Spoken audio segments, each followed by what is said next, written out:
Welcome to SDHC's Health and Wellbeing podcast. Before we begin, we want to emphasise that the information shared in this podcast is for educational and informational purposes only. While we strive to provide accurate and up-to-date content, it is not a substitute for professional medical advice, diagnosis or treatment.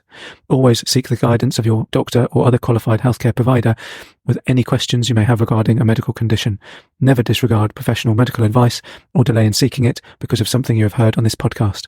Remember, your health and well-being are invaluable, so prioritise consulting with a medical professional for your personalised care. Welcome to SDHC's podcast this month with me, Dr. Nick Harvey, and our guest, Dr. Miriam Malak. Dr. Miriam Malak is the Clinical Director at SDHC, where she leads with a commitment to fostering better health and well-being today and tomorrow. Having pursued her medical studies at Southampton University, she returned to Eastbourne to complete her GP training after her father fell ill. Dr. Malak has a rich professional history, having worked as a locum and salaried GP before finding her home at SDHC, drawn by our welcoming atmosphere and shared values. During the pandemic, she completed a lifestyle diploma which ignited her passion for helping patients improve their sleep using simple techniques she discovered. Coming from a family with a history of insomnia, Dr. Malak understands the importance of restful sleep firsthand and is dedicated to sharing her knowledge with others. Beyond her medical career, Dr. Malak finds joy in her roles as a mother to 2 children, ages 9 and 13, and caring for her dog and 3 cats, alongside her husband. She enjoys engaging in sports like swimming, badminton and tennis, even if she admits she's not always the most skilled player. Additionally, she finds inspiration in the arts, particularly in drama and music. Having experienced the loss of both her parents in the last 8 years, Dr. Malak has faced various challenges that have reinforced her belief in the importance of caring for oneself and others. She believes that time is precious and advocates for prioritising a good night's sleep as a foundational aspect of self-care. Well, welcome, Miriam. Goodness, I'm exhausted just listening to that and how you've got to this stage in your career. And thanks for joining me today, and thanks for joining on SDHC in the broader aspect. So, I'm really interested. Well, I'm interested that your husband came last in that order, actually. Yes, I think my poor husband probably feels that he might be slightly lower down the priority line, but it is okay. I love him very much, don't worry. But goodness, I think that does reflect how much you juggle though, isn't it? And you must have quite a challenge in juggling that personal life and your professional life. Yes. Firstly, thanks for having me here. It's lovely to come and speak with you. Sometimes I think we don't often have time to have these chats, so it's really valuable. As you say, life can be quite busy. I think a lot of working parents probably have the same issues, lots of challenges, but it can be really fulfilling, and actually constantly trying to work on that work-life balance, understanding what's important to you and what you need to prioritise is really important. And I think it's a daily, weekly struggle really, but when you get it right, it's great. It's great. Yeah, thank you. And you really see it at work too, don't you? When everything, the balance is right, I think you're much more productive as one. Absolutely. Absolutely. So before we kind of go on to the topic of sleep, I'm interested then to follow up on that in terms of just understanding what challenges you most about your job but what do you love about it too? I think there'll probably be surprises, sadly, for me, even though we work together. Like you said, we don't get the time to talk. So yeah, what challenges you most and what do you love? So it's been great working with SDHC. It's been a real challenge for me. The main thing is learning a lot about myself, really, and having the space to do that, being allowed to develop outside my comfort zone in a safe environment has been absolutely brilliant. Managing people has been new to me. I've done the medicine, but actually spending time trying to bring the best out of those around me, trying not to shy away from challenges that aren't just medicine has been brilliant in building me up as a person myself. I love the diversity of it. I love seeing patients, but I also love having the trainees with us, and I love the diversity in what we do in helping out with the vaccination clinics, doing clinical governance, and just spending time with people, really. Thank you. And listening to you now, and also observing you with patients and colleagues, you strike me as really confident. Is that true? Not 100% true, really. I think, as with so many people, I do struggle with self-confidence. And often when I go into something new, I'll often think, am I the right person for this job? Can I do this? But what's been really refreshing about my job actually is that time and space people give to encourage you. Yes, if you're not doing something quite right, that will be discussed, but in a way that will help you improve for the future, see what you can do better. And that has been improving my confidence. And actually, as things happen in your life, they can knock your confidence as well. You've discussed the death of my parents, anything, any challenges people have can knock your confidence. But actually, it's what's been great about the family here is people giving you that space and putting confidence in you to do things that you may not have had confidence to do yourself. Thank you. I ask that because it strikes me that a lot of people, when we look at people, we often think they look confident externally, don't we? And I think the same goes for patients, isn't it? And they think, it's all very well, you can manage your sleep, but I don't have the tools within me. So it's not dissimilar, is it? I think probably to what you need to do with patients to try and kind of build that inner confidence to be able to tackle their problems. Absolutely. And it's allowing someone the space in a similar way to what I was describing with myself, but allowing them the space to actually take that on themselves, giving them the tools to have a good night's sleep, their education to understand it. Again, I think a lot of what we do is giving people the knowledge, the background knowledge to help them to understand, and also just understanding that lots of people have the same problem can be quite empowering because you understand you're not in it by yourself. Mm-hmm. Yeah, thank you. People listening are probably dying to get to the nitty-gritty, so I'll move us on. We've touched on why this topic is of interest, and I know that you've had problems with sleep yourself and your family, but there must be other reasons. My dad will hate me for this, but my dad had hemorrhoids. I don't specialise in hemorrhoids. So why have you chosen this topic as something that, is your passion? I have struggled with my sleep for probably as long as I can remember. And I've also seen it in my daughter, who's very similar to me, and also with my dad, who was very similar to me. And we are what you would call night owls. So we are natural. If you put all my clinics in the middle of the night, I would be a very happy person because I'm most awake in the middle of the night. And it doesn't matter how much sleep I've had during the day. Sorry, it doesn't matter how much sleep I've had. If I've had a really bad night's sleep before, if you were to let me be in my natural habitat, my brain just wakes up. And I used to do all my revision at uni, 3-4 in the morning, because that's when I was most awake. However, our world is not geared towards that. So I haven't put to you that, can I have a clinic at 3 in the morning? But I'm suspecting that you're going to say no to that. So it means that we have to find ways to adapt to the society that we live in. And actually, in doing that, I've become more productive as a person, much happier, because actually lack of sleep can affect your mood, it can affect your memory, it can affect loads of things. And actually, so it's really important to me that when I started implementing these techniques on myself, and I found that they worked, and the number of patients that I see with the same issues, not necessarily because they're night owls, there's lots of reasons why you might not be able to sleep. I just felt really passionately that actually it's a really satisfying thing to be able to help someone with something that affects them so much. And I was finding the medications, etc., weren't really doing the job. A lot of them have side effects. And so if there are simple things that we can do to help people that can have an impact on everything in their life, then why not? Why not? Absolutely. Well said. Thank you.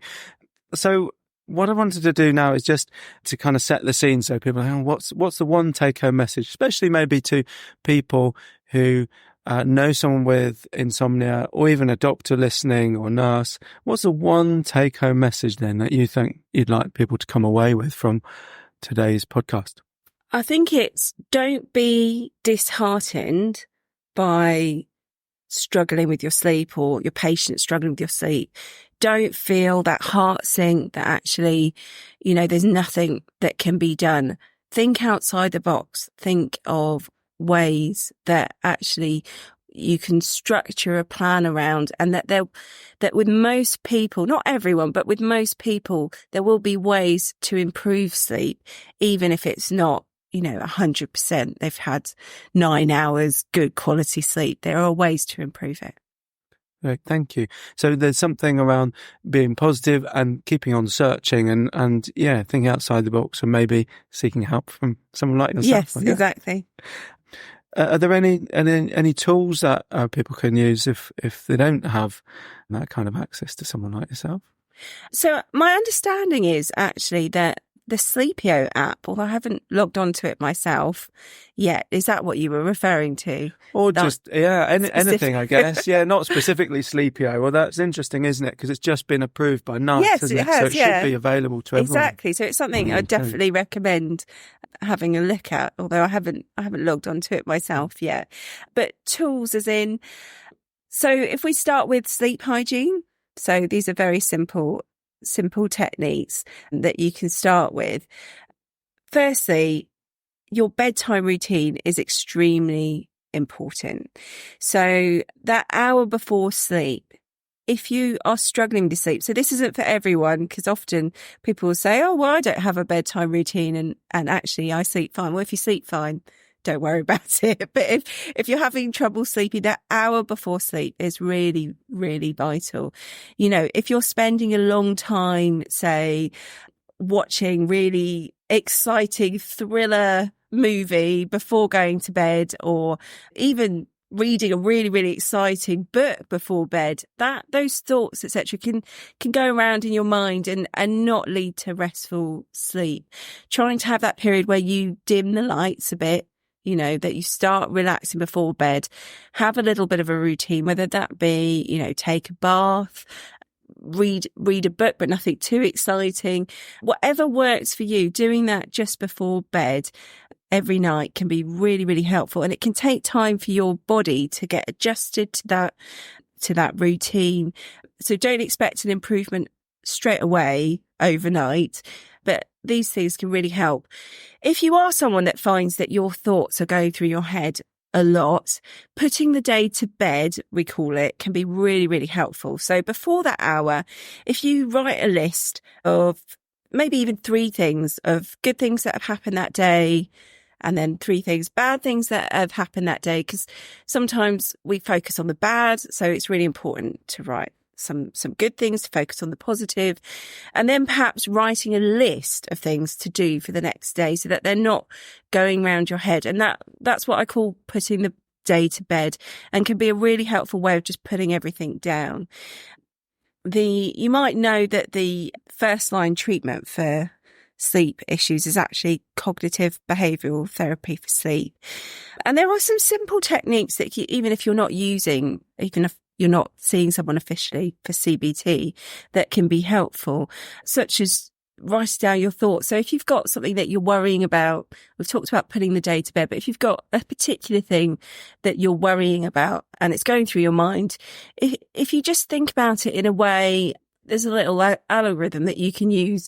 Think about it in a way of saying, is this thought important first? And you say yes or no. If it's not important, if it's not going to have much consequence, then you can say that's not important and put it down. You can write it on your put the day to bed list. If it has got consequence to it, if it is important to you that day, if it's going to make a difference, then just think, is that something that is there something I could do about it right now? If the answer is yes, then you can ask yourself, is it going to be better if I do it tomorrow? if I do that thing tomorrow, am I going to have a better outcome if I do it tomorrow instead of now? If the answer to that is yes, then put it on your list to do tomorrow. If the answer is no, if the answer is no, then obviously, sorry, I've lost my track with the algorithm, but if the answer is yes, then put it on to do tomorrow. If the answer is no, then do it now. And that's it really. So it's about trying to track your thoughts and making a structured plan with what you're doing rather than just letting them go through your head in that way. I could go on about it forever, Nick, but there's things during the day as well. You might have heard that caffeine as well is a stimulant, a drug that we use freely and all day if we like. But actually this drug, caffeine, which is, I drink coffee as well and tea, but this drug is a stimulant that we're putting into our bodies, and it has a half-life 5 to 6 hours. And that means that it can stay in our bloodstream. Half the amount of that cup of coffee will still be going around your bloodstream 5 to 6 hours later, and that will be keeping you awake. And obviously this varies from person to person. Some people might metabolize it very quickly and some people might metabolize it slower.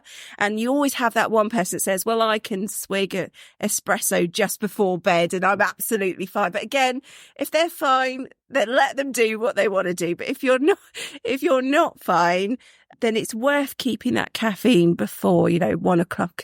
Have it before 1 o'clock in the afternoon, because if you've got half of that going around your body 5 to 6 hours later, then you've still got a quarter of the cup going around your body, 10 to 12 hours later. So it's important to bear that in mind as well. I'll stop blabbering on and let you ask another question. No, I'm fascinated. I'm hypnotized by. Thank you. And what you're making me think there is that actually there's many little changes that often need to be made rather than, it's a marginal gains almost. Yes. Yeah, absolutely. That's generally how it is. And I think it's important. Obviously, each case is individual. So this is general advice, not specific medical advice. But, sometimes though, it can take, you'll be surprised, how much coffee people can drink or what caffeine is in. Don't forget caffeine's in Coke, in hot chocolate, in chocolate, you can get in ice cream, lots of things. So obviously Red Bull, I think, has caffeine. So sometimes people aren't even aware that what they're drinking. So getting that detailed look at what you're actually taking in can be really important. And I did a lecture, I think it's a couple of years ago now, and it was just about sleep and these specific points. And one person actually, all they did was cut down their caffeine and they went from sleeping 3 hours to sleeping above 7 hours. So it might be for that person, it's just the one thing that they haven't quite thought about, but usually it is lots of little bits. And actually other things can affect sleep as well. So if you've got other medical conditions, if you're in pain, all these things can have an effect on sleep. And that's why it's important to tailor it to the individual in front of you and thinking outside the box for sure. Mm-hmm. Thank you. What I'll do is we'll take a little step back and maybe follow up on some of those things in a minute and just change tack a little bit. So why have we chosen sleep? I mean, I think it's pretty common, isn't it? What are the stats? Do you know? Yeah, so about a third of people struggle with their sleep in their lifetime. Or actually, I think that's at any one point, a third of people will be struggling in some form with their sleep. And actually, as we go through life in our different periods, so we might know if anyone's got teenagers, for instance, that their circadian rhythm, their rhythm of when they're awake and going to sleep can change. So they naturally want to stay in bed a lot later, because that's what their rhythm's telling them. And again, if the schools started a bit later, that would actually go in tune with their body clock, if you like. But again, society doesn't work like that. So it's important we find ways of getting around it. And as you get older as well, our sleep hormone that we produce is a lot less. And so that most people will start to realize that their sleep patterns change as they're older, might be sleeping less.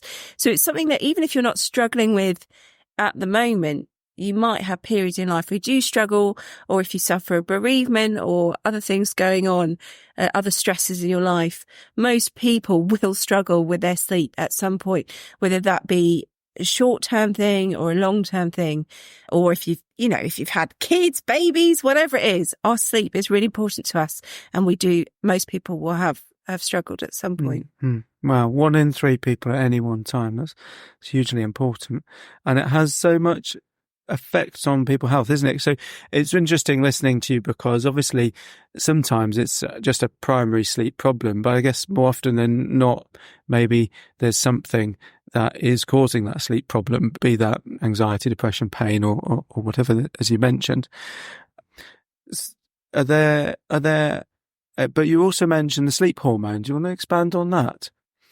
Yeah. So melatonin, for instance, is the main one that we think about when we think about sleep.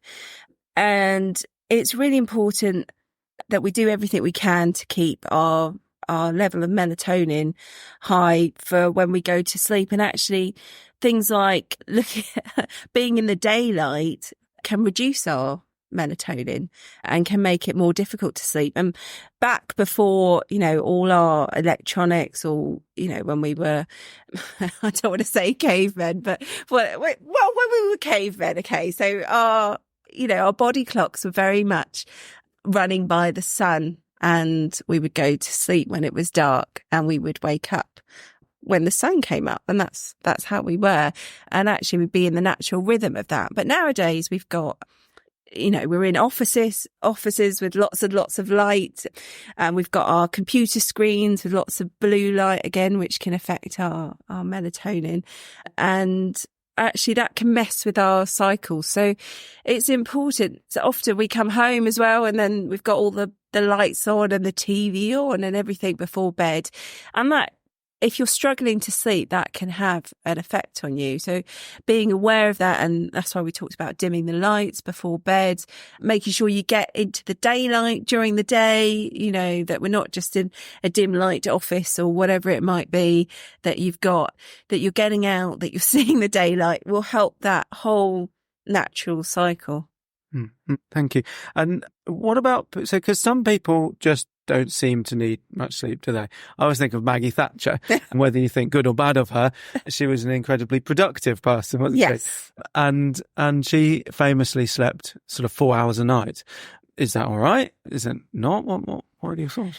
I do believe there is variation in people. However, I strongly believe that we do need a bit more sleep than that. And I used to be one of those people. So I used to say I need about 3-4 hours sleep at night, because I hadn't handled my sleep very well at that point. And I was quite happy to study through the night and then go to lectures during the day and go for my run or whatever it was. But what I hadn't really realised is that I probably wasn't as productive as I had been. And it does have other effects on you. So your sleep is really important for things like memory, for restoration, for healing, for your immunity. They've done studies on people where they have deprived them of sleep. I know it sounds awful. Sounds awful to me. Deprive them of sleep. It's torture. Yeah, exactly. And then like measured their white cells and everything in the body, and they've seen that their immunity has lowered. It has an effect on your eating. What we know that if you don't sleep, then you go for the carbs and you want to eat lots of unhealthy things, because that's the way our hormones are regulated. So it has effects on anything and everything, and also heart health, on depression and anxiety. So I'm not to say never, because I never say never about anything, but I'd say the majority of people would need more sleep than that. And generally we say between 7 and 9 hours is optimum. What fascinates me is that I think, like, it's obvious if you're really tired and you're nodding off that you need a bit more sleep. But I think in most people it's a bit more subtle, isn't it? So like you said, maybe your memory's not so good, maybe a bit shorter, maybe you're not as productive at work, and you don't necessarily notice these things. No. Exactly. And I think that is the variation. And you can become accustomed to something. If you don't get much sleep, then you become accustomed to not getting much sleep, and your body adapts to that. But I do think that there are consequences to that elsewhere, as we've said. And actually, if you are one of those people, then there's no harm in trying to get more sleep and seeing how that affects you. But everyone has their way and everyone's an individual, and so it has to work for them. Yeah. I find it interesting too, when I talk to some patients who say, well, I sleep 6 hours, but you think actually over the period of a week, you've lost a whole night's sleep, haven't you? Yes. If your need is 7 hours, for example. Exactly. Yes. It really does make a difference. I actually had a brilliant night's sleep last night, I have to say. I was so annoyed. I fell asleep. 2 days ago was the Aurora, and I fell asleep about 30 minutes before everyone texted me, so I didn't see it. But I had a lovely sleep. Oh, good. Oh, that's I think that's more valuable, but maybe not. and that brings to the point, actually, that there will be nights. So a lot of sleep, we call it sleep hygiene, all those techniques that we talked about. And actually going to sleep, we try to say go to sleep at roughly the same time every day, wake up at roughly the same time every day, because all these things help your natural rhythm get into a rhythm, helps you get to sleep much easier if your body's used to that. However, it's not always possible. You might have going out to a wedding. There's loads of things that can affect your sleep. And so actually just getting back into those, keeping your routine and doing that, when you're going to sleep or getting back into the routine as soon as possible is really, really important. Mm-hmm. Thank you. I'd like to try and touch a little bit on called pathophysiology. So the things that go wrong in the body to lead to poor sleep and as a consequence of poor sleep. And I think we've touched with them on those things, but have you got anything else to add to our conversation so far? Yeah, I think that it's probably very complicated, but to simplify it a bit, I like to think of it as I'm going to get this wrong now because they all begin with P, but predisposing factors, precipitating factors, and perpetuating. Thank you. Thanks for rescuing me there. Perpetuating factors. So you've got, by predisposing, I mean, what's already there, what's in you already that you don't have any control of. So this could be your genetics. So like I said, you can see through my family line what we're like with our sleep. And I knew immediately after having my daughter, I was like, oh, she's going to be exactly like me. And she was. And that's not something that we can control. That is just us. Or it could be something like the fact that I see this a lot actually, that your husband or your wife sleeps in a particular way. They have to sleep with the TV on. That is also actually like a predisposing factor, because that's not something that's, something you can control with yourself. So I've tried not to start arguments about that in the past, that I don't want to cause rifts between couples, but often it's something that you might need to look at. And then precipitating factors is stuff that happens in your life. So like I said, a bereavement, or is there stress at work? And these are the things, that you haven't brought about yourself, but are there, and that can suddenly bring this predisposing factor, your genetics or whatever it is, to cause a problem with your sleep. So it's looking at those things. And then the perpetuating factors, I got that one right, didn't I? Perpetuating factors. Yeah. It's all the P's. And is things that will keep this going. So do you have a tendency to worry about things, to ruminate over your thoughts, etc.? And actually that's where things like cognitive behavioural therapy can come into play and help with those perpetuating factors. Those are the bits that are more, that can be controlled. Mm-hmm. That makes sense.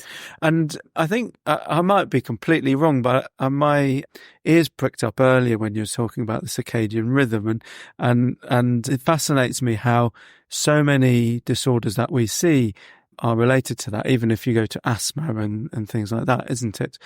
Are you able to expand a little bit on that? And I think my knowledge is probably, I'm trying to think, they're fairly limited on that. But other than the fact that actually the way your hormones work and the way the rhythm of your body works, etc., is really, really important to get those things aligned so that you can sleep. Did you have any specific questions about? Sorry. Well, I was just thinking about, like, say, cortisol. So cortisols are kind of stress hormone, if you like, isn't it? Yes. And it kind of dips at night. And yes. And that's why I think a lot of things like asthma, for example, get worse in the night time.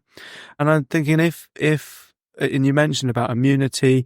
We talked last time about inflammation maybe actually being affected by your levels of cortisol because of chronic pain, and this kind of real interrelation between trying to get more physiological, more healthy levels of cortisol by the way you act and behave. And I think sleep must be really intertwined in that, and that normal rhythm of cortisol going kind of dipping at night and upping again in the morning. Yes, absolutely. And that's why stress can have such a effect. Cortisol is the stress hormone, can have such an effect on your sleep as well. And all these techniques such as, mindfulness, etc., can help with those hormones. Yeah, I mean, it's just, I think it's funny because it's really hard to get kind of scientific evidence sometimes for these things. And I'm not sure, either how much we can prove these links, but there's clear logical links between sleep and cortisol and stress, cortisol levels and I don't know, getting stomach ulcers, for example. So I guess what I'm getting at is to make listeners understand that the little things around sleep, the soft things that we might say are like, I don't know, pull yourself together over, to use a horrible old-fashioned term, are genuinely significant problems that I think we should treat just like a stomach ulcer or worsening asthma, that we can demonstrate can be linked to these kind of cortisol levels, etc., and things that we don't understand yet in the brain. I suppose that's what I was getting at, really. Okay. Yeah, no, I agree. I think all these things, I believe there's so much that we don't know about it, basically, that actually all these things have an effect on us. All those things which you said, pull yourself together, etc., is actually important to make sure that we're dealing with those things so that the subtlety of them can have an effect on our sleep, which then brings about this cycle of actually that then having an effect on how we are, on our health during the day, etc. Because we know that inflammation, etc., goes up if you don't sleep well. We know that your immunity goes down if you're not sleeping well. And actually, the problem is if you don't break this cycle, then this can have an effect on us, increase in cancers, increase in heart disease, increase in all these things. And actually, that's why it's so important to sleep well and to get a handle on that. And to do that, you need to look at all these subtleties. I agree. Sorry, I didn't quite get what you were getting at for a second, but I'm there. No, it's my fault. I'm there now. So I've kind of messed up the flow a little bit here because we talked a lot about the treatment options. So, and this is where I was going to ask you about them. So just to summarize what I've heard from you, because I think you probably have things to add, is that there's loads of things that you can do yourself, isn't there? And there's this Sleepio app. There's a load of websites around sleep hygiene and other techniques that you can use. And it might just be getting the discipline or exploring with your loved ones as to what are the blockers to getting the discipline. Why don't you have motivation? A lot of, we say basic, but they're fundamentally important things, aren't they, I guess? And then if you're not getting there, I've heard from you that there's kind of insomnia CBT. Yeah. And that's something that's available, again, through the Sleepio app, isn't it? Yeah. As well as with somebody like yourself. Yeah, yes. Or through other methods. So how might you go? So let's imagine somebody is at their wit's end, doesn't know what to do, and they're sat in the front of their GP. What are the questions they should ask their GP to kind of unlock the right help for them? First, it's really important to be completely honest with your GP about any stresses or anything that's going through your mind at the moment, so that they can explore things, because they're able to explore things like sleep hygiene, etc. I think it's important to have an open mind and not just think that it's the medication that's going to help you, because there's lots of cons as well with medication. It's not the be all and end all answer to everything. And as I said, CBT is first line. And you've mentioned the Sleepio app.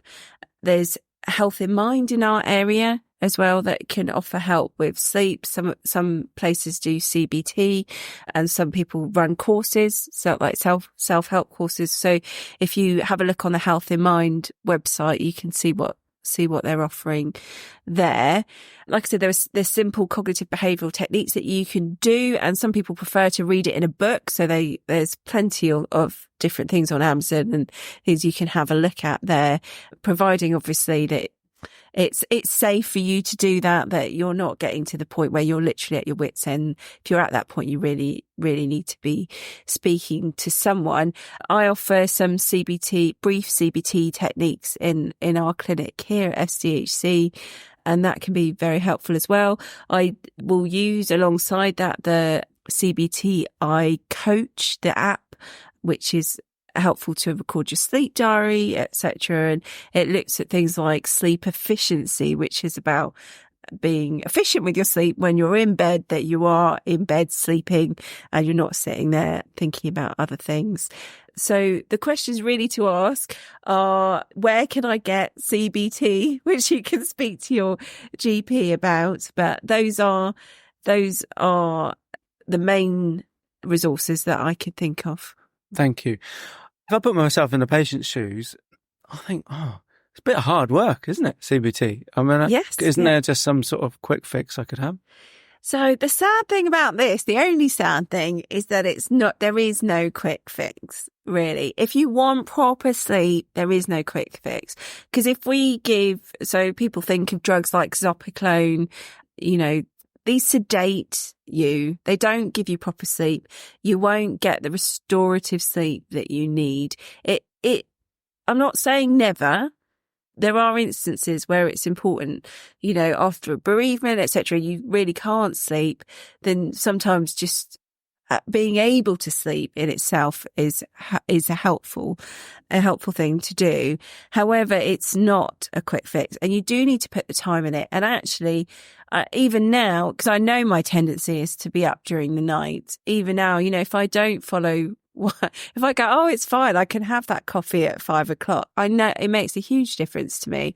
So it's something that I do have to work at, but it's so worth it in getting good sleep. And I think that's something you have to come in realizing, is that actually, if it is important to you, and I think it should be important to everyone, then actually you need to put the work in. But that also means that you have control of it, which is good. If you're the one putting the work in, you have the control ultimately, because these are techniques that you can come back to time and time again.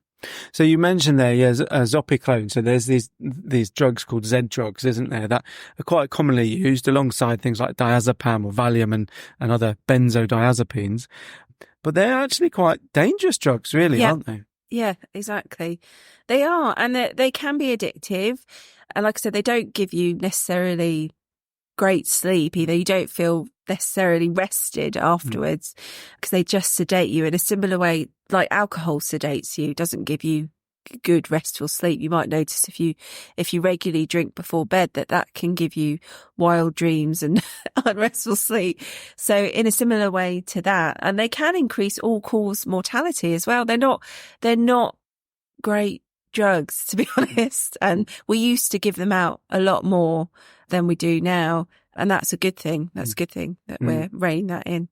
I mean, it frightened me as a prescriber when I learned that. Yeah, so I just wanted to reiterate your point that you said about the Z drugs. So if you take a long-term Z drug, you will, on average, die significantly younger than somebody who's not taking a Z drug. Yeah. And that's frightening, isn't it? Yeah, absolutely. I don't think we don't always, because we can't possibly tell people all the risks every time we prescribe a medication.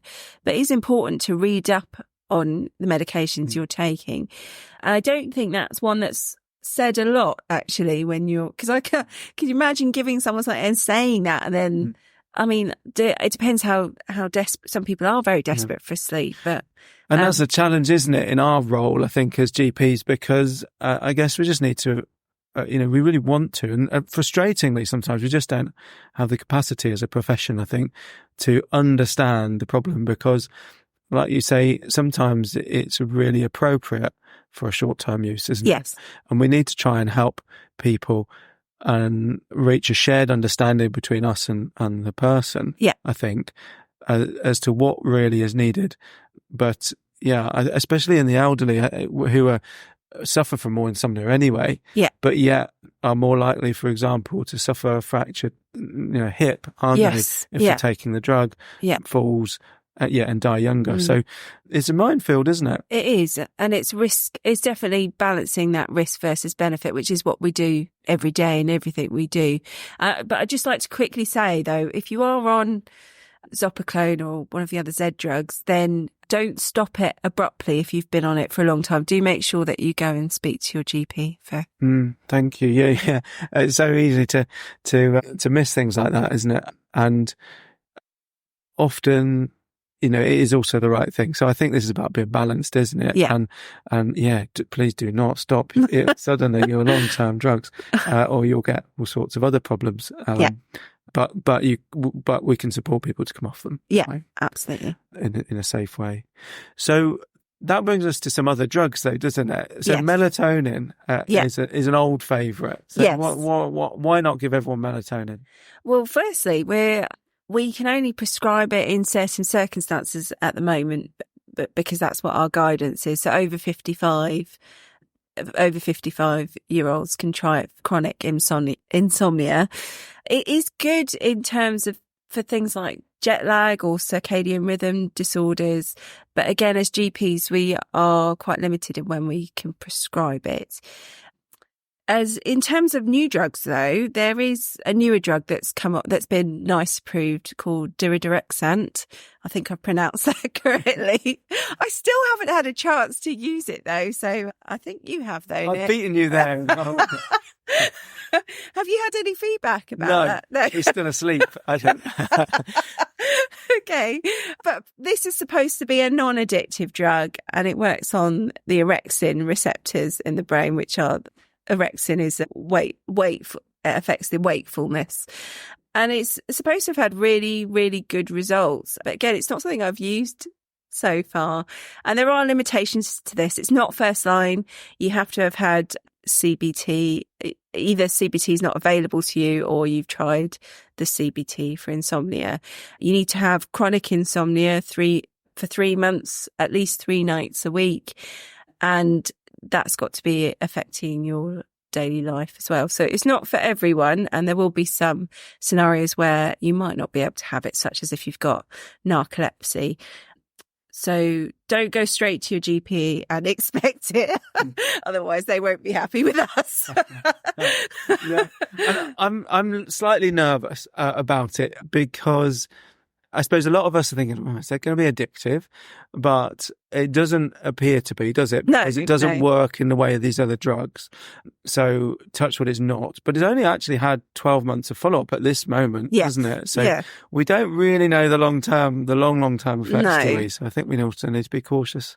Always need to be cautious with these things, yes. But they do stringently check these before they allow us to prescribe it. So there is reassurance in that. But yes, only 12 months follow-up, so we're not 100% sure. And it's not to be used indefinitely at the moment.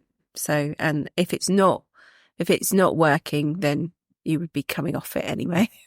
Absolutely. Yeah, always disappointed to hear. It sometimes takes many, many years to find out what side effects a drug has, doesn't it? Just thinking about omeprazole with limiting the absorption of things like magnesium, quinine, which was an old favourite. So I just wonder. So I think we're just almost, it's time to revisit that take-home message and kind of segueing into that, because your take-home message was around having a structure to tackle the multiple little things that might contribute to sleep. And that's so much more important, isn't it, than focusing on these drugs, which can help a minority of people very successfully. Yes, And actually that's part of it, isn't it? I haven't had a chance to use it, but actually I hope that keeps going that I don't have a chance to use it, because actually if you can help people without the use of medication, then for me that's so much better. Yeah.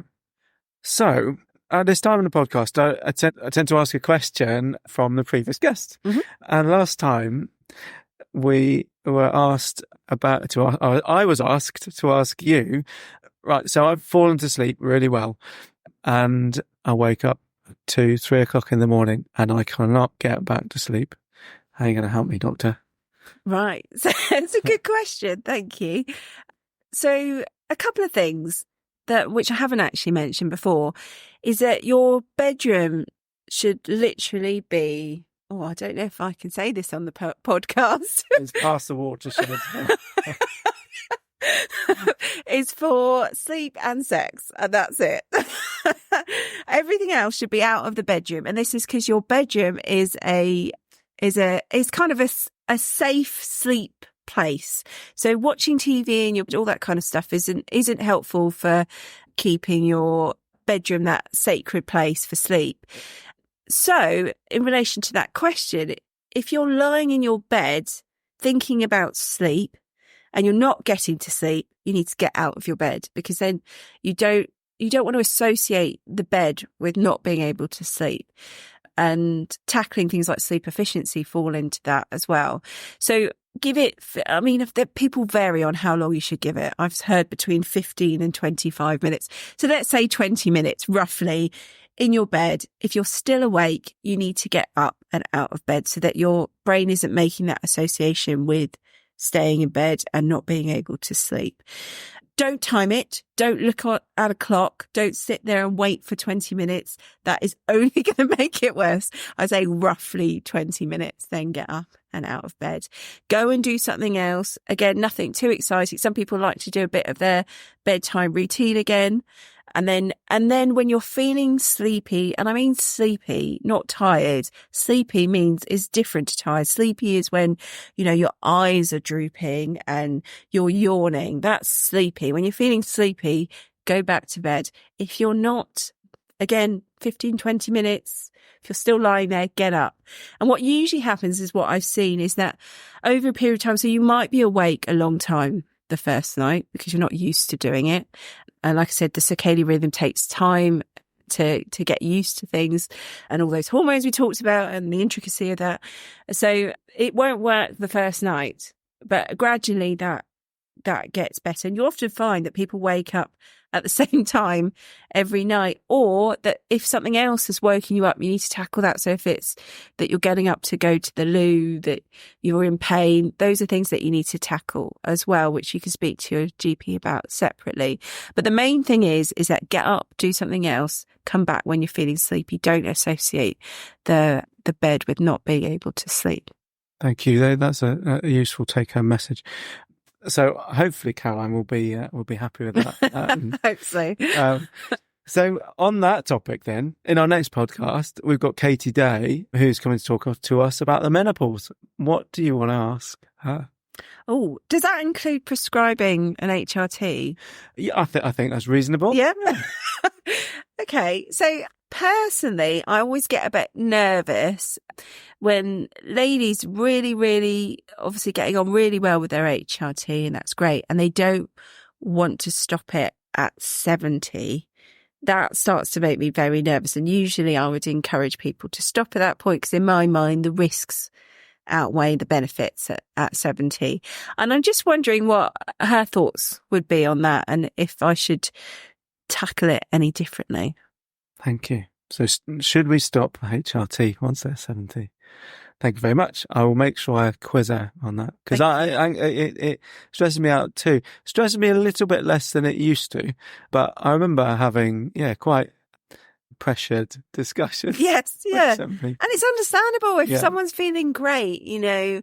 Why do they want to? Would they want to stop something that's making them feel great? Yeah. So it's really hard. So that'd be great. Yeah. Thank you. And I think it touches on a bit like the question about Zopiclone, isn't it? And this real struggles I think that we have as GPs in having some responsibility for any outcomes that happen from drugs, isn't it? And it's really difficult, isn't it? Because absolutely. I think we all come from a place of wanting to help, and that can sometimes lead us unwittingly and the person taking it into problems and creates a requirement on us to have some of the tough discussions too, doesn't it? Yes. And actually if you give someone all the facts and all the side effects and all the risks, although we never know, we might not know all of them, like in these new medications we're talking about, then actually having an honest conversation about that. There are certain things that we